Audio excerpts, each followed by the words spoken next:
السلام عليكم ورحمة الله. أهلا بيكم في فيديو جديد. النهاردة جايبه لكم خامة كتان، خامة جميلة جدا. الخامة دي كنا شغالين بيها قبل كده، وكنا عاملين بيها ركنة لعريس. الركنة طالعة تحفة بسم الله ما شاء الله. هسيب لكم صورتها عشان تشوفوها.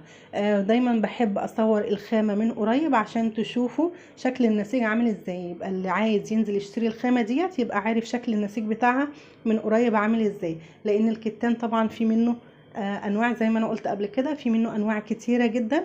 فاللي نازل يبقى عارف شكل النسيج بتاع القماشه اللي هو عايزها عامل ازاي من قريب.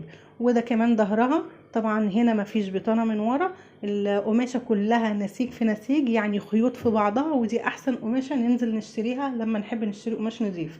نشتري قماشه ما فيهاش بطانه وتكون قماشه محمله، ونشدها من بعضها بالطول وبالعرض عشان نشوفها هي فعلا قماشه محمله وما بتفتحش من بعضها.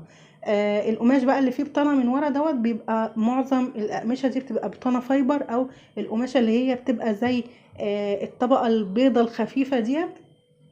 فدي بيبقى سهل ان احنا نفتح الطبقتين من بعضهم، لان البطانه بتبقى طبقه خفيفه. بصوا القماشه دي نفس الخامه اللي انا بكلمكم عنها، بس دي الكشمير منها.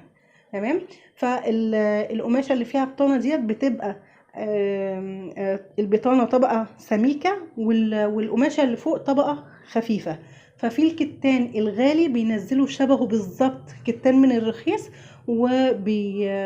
يعني بيتوهوا فيها، الناس بتتوه فيها. لكن القماش الرخيص دوت بيبقى رديء، يعني جودته وحشة جدا سيئة. القماش الغالي طبعا لا يعلى عليه. بس ده كان الفيديو بتاعنا، ما تنسونوش لايك وشير واشتراك.